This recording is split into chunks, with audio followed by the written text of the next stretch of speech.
Selamat datang dalam kelas akuntansi manajerial bersama saya, Frandi Karunde.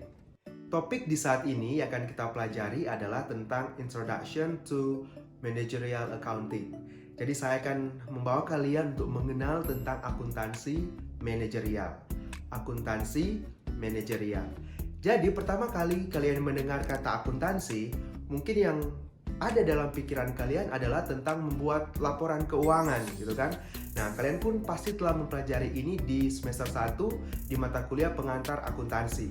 Nah, di situ kalian belajar tentang akuntansi, tentang bagaimana membuat laporan keuangan yang isinya adalah laporan laba rugi, laporan perubahan ekuitas, neraca, laporan arus kas, dan juga catatan atas laporan keuangan. Nah, untuk saat ini, karena kita mata kuliahnya adalah akuntansi manajerial, manajerial itu berkaitan dengan manajer, gitu kan? Jadi, akuntansi manajerial ini dia menyediakan suatu sistem informasi akuntansi manajerial yang informasinya ini sangat bermanfaat bagi si manajer, gitu kan? Nah, informasi apa sih yang dibutuhkan oleh manajer sehingga mereka membutuhkan informasi dari sistem informasi akuntansi manajerial? Tentunya si manajer membutuhkan informasi yang bisa mendukung pekerjaannya sebagai seorang manajer. Yang pertama adalah planning. Manajer membutuhkan informasi yang disediakan oleh akuntansi manajerial dalam hal planning. Misalkan budgeting. Budgeting ini merupakan bagian dari proses planning atau proses perencanaan. Misalkan manajer harus menentukan berapa budget yang harus dikeluarkan untuk memproduksi produk mereka. Andaikan saja perusahaannya adalah perusahaan yang memproduksi baju, begitu kan? Jadi manajer harus merencanakan berapa banyak atau berapa besar budget untuk proses produksi, berapa besar budget untuk bagian marketing, dan seterusnya. Nah, semua informasi tentang budgeting itu disediakan oleh informasi akuntansi manajerial. Yang kedua, manajer membutuhkan informasi yang disediakan oleh sistem informasi akuntansi manajemen untuk membuat keputusan atau decision making. Decision making merupakan bagian yang penting dari tugas seorang manajer, karena manajer harus benar-benar memutuskan alternatif mana yang harus dia pilih dari berbagai alternatif yang tersedia. Contoh informasi yang bisa disediakan oleh akuntansi manajerial adalah tentang tactical decision making. Misalkan seperti ini yang terjadi dalam perusahaan. Contoh untuk produksi baju yang tadi, begitu kan? Dalam satu hari, biasanya kalian bisa memproduksi 50 pieces baju. Namun tiba-tiba datang orderan baru yang melampaui kapasitas produksi kalian. Misalkan datang orderan 80 pieces baju. Pertanyaannya adalah, apakah kalian akan menerima orderan ini atau kalian menolak orderan tersebut? Artinya kalian cuma bisa mampu ngambilnya 50, yang 30-nya kalian tidak bisa lakukan. Nah, pertanyaannya adalah, apakah saya untung ketika saya ambil orderan ini, atau saya malah tidak dapat keuntungan atau bahkan rugi, gitu kan? Nah, tetapi belum tentu juga kalau kalian ambil orderan ini kalian akan mendapatkan keuntungan. Nah, oleh karena itu, manajer harus benar-benar mengambil keputusan dari dua alternatif yang tersedia, ambil atau tidak. Nah, keputusannya adalah bisa diambil berdasarkan informasi yang disediakan oleh akuntansi manajerial agar supaya si manajer tidak salah pilih, begitu kan?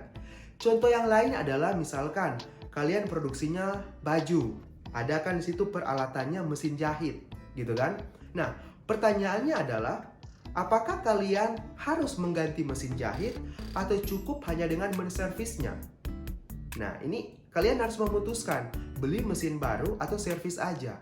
Nah, di situ kan kalau kalian beli mesin baru akan muncul cost untuk pembelian, akan muncul cost juga untuk atau kalian keluar uang untuk melakukan servis. Manakah yang lebih menguntungkan? Beli baru atau servis saja cukup? Nah, ini semua informasi yang disediakan oleh akuntansi manajerial agar supaya si manajer tidak salah dalam membuat keputusan. Yang ketiga adalah Si manajer membutuhkan informasi yang disiapkan oleh akuntansi manajerial dalam hal menjalankan fungsinya directing and motivating. Contohnya seperti ini. Seandainya dalam satu perusahaan pasti kan ada terdiri dari beberapa divisi. Gampangnya kita ke kampus UPH saja. Di UPH ada 3 prodi manajemen, akuntansi, dan juga ada hukum. Kita anggap 3 prodi ini adalah divisi yang berbeda. Divisi manajemen, divisi akuntansi, dan juga divisi hukum, gitu kan?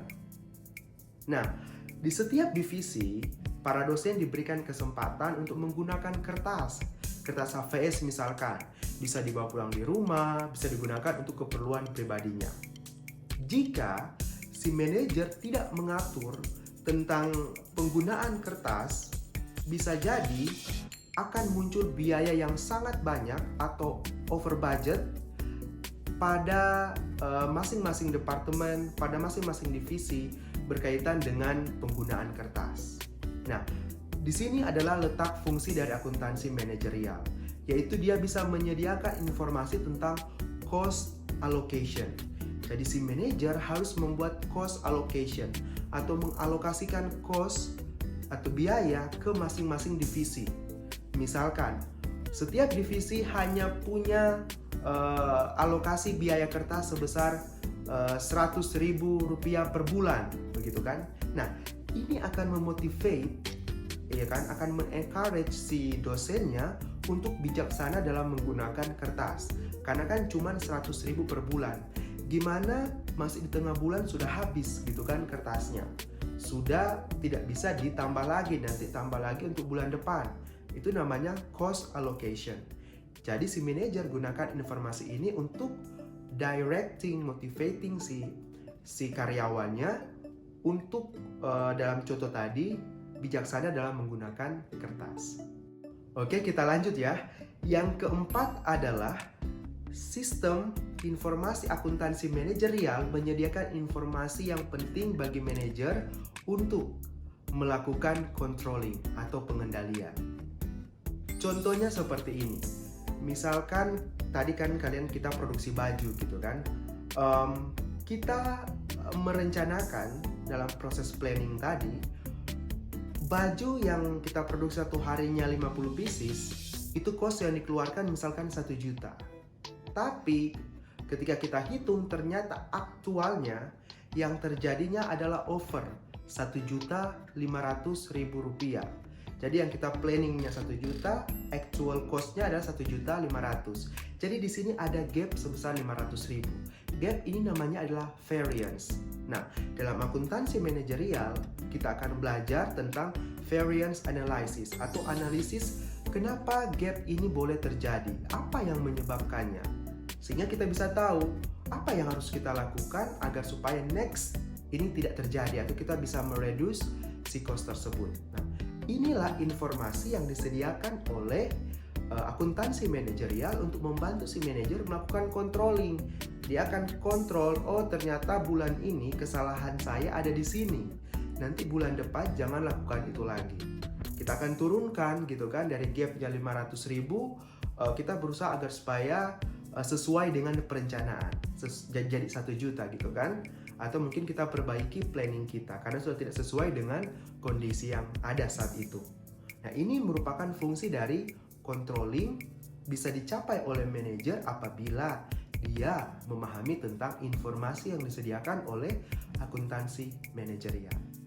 Yang terakhir adalah tentang bagaimana informasi akuntansi manajerial ini membantu manajer untuk melakukan performance evaluation atau bagaimana mengevaluasi kinerja dari masing-masing divisi yang ada di perusahaan.